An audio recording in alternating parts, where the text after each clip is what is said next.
बोलिए गोगा जी महाराज की जय। आज हम गोगा नवमी पर गोगा महाराज जी की कथा प्रस्तुत कर रहे हैं। वीर गोगा जी वर्तमान में राजस्थान के प्रसिद्ध लोक देवताओं में से एक हैं। गोगा जी को लोक मान्यताओं व लोक कथाओं के अनुसार सांपों के देवता के रूप में पूजा जाता है। लोग उन्हें गोगा जी, गुगा जी और जाहरवीर के नाम से पुकारते हैं। ये गुरु गोरखनाथ जी के प्रमुख शिष्यों में से एक थे। आज देश भर में उनकी बहुत अधिक मान्यता है। लगभग हर प्रदेश में उनकी माड़ी बनी हुई है। इनके भक्त सभी जातियों और धर्मों में मिलते हैं।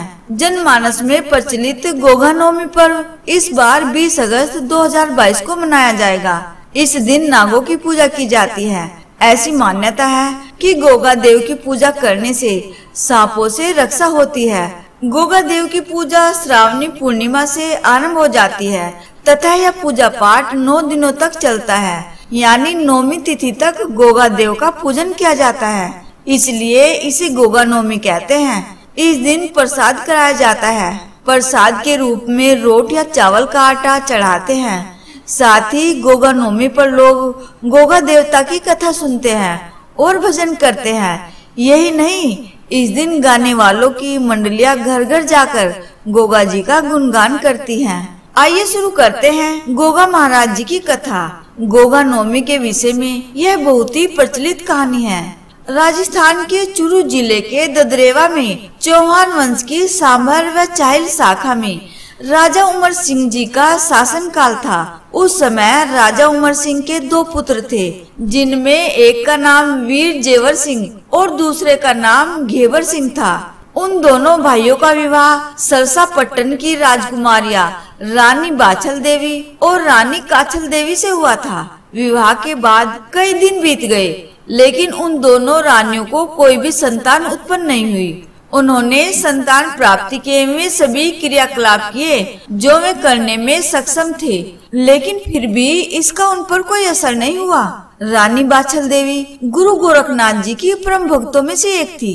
कथा के अनुसार एक दिन बाबा गोरखनाथ अपने शिष्यों समेत बाछला के राज्य में गए। जब रानी को इस बात का पता चला तो वह बहुत प्रसन्न हुई। बाबा गोरखनाथ अपने एक शिष्य को नगर में जाकर परिक्रमा लगाने का आदेश देते हैं। गुरु का आदेश पाकर शिष्य नगर में भ्रमण के लिए निकल पड़ता है और भिक्षा मांगते हुए वह राजमहल में जा पहुंचा।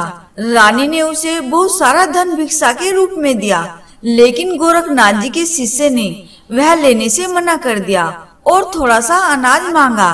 रानी अहंकारवश कहती है कि राजमहल के गोदामों में तो अनाज का भंडार है, तुम इस अनाज को कैसे ले जाना चाहोगे?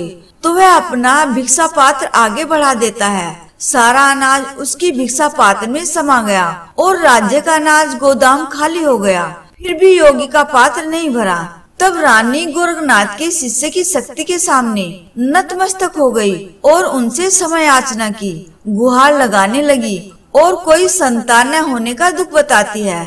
भिक्षक ने रानी को अपने गुरु गोरखनाथ से मिलने की सलाह दी और कहा कि उनसे ही आपको पुत्र प्राप्ति का वरदान मिल सकता है। यह बात सुनकर रानी अगली सुबह ही जब गुरु गोरखनाथ के आश्रम जाने को तैयार होने लगी, तभी उनकी बहन काचला वहां पहुंचकर सारी बात जान लेती है और गुरु गोरखनाथ के पास पहले पहुंचकर उनसे आशीर्वाद के रूप में 2 फल ग्रहण करती है। उसके बाद रानी जब गुरु गोरखनाथ जी के पास पहुंचती है तो गोरखनाथ जी, जो कि पहले से ही सारी बात जानते थे, उन्होंने रानी को भी प्रसाद के रूप में फल दे दिए और साथ ही ये आशीर्वाद दिया कि उसे पुत्र की प्राप्ति होगी, जो कि वीर पुरुष होगा और नागों को वश में करने वाला तथा सिद्धियों का श्रोमणी होगा, जिसकी गाथाएं लोग सदियों तक गाएंगे। फिर कुछ समय बाद रानी को पुत्र रतन की प्राप्ति हुई और रानी की कोख से जन्मे बालक का नाम गोगा यानी कि गुगा रखा गया।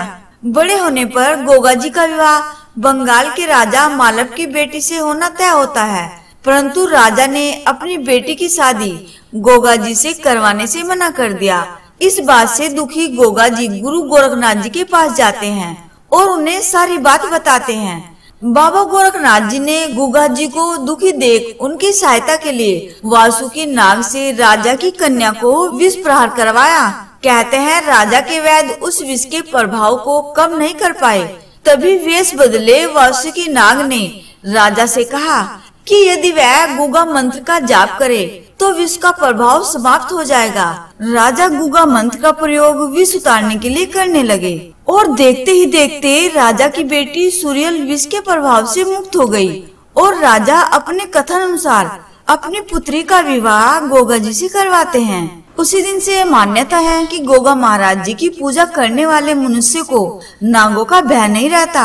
गोगा नवमी के दिन इस कथा का श्रवण करने से गोगा महाराज जी सभी मनोकामनाएं पूर्ण करते हैं। बोले गोगा जी महाराज की जय, नीले घोड़े वाले की जय, झारवीर बाबा की जय।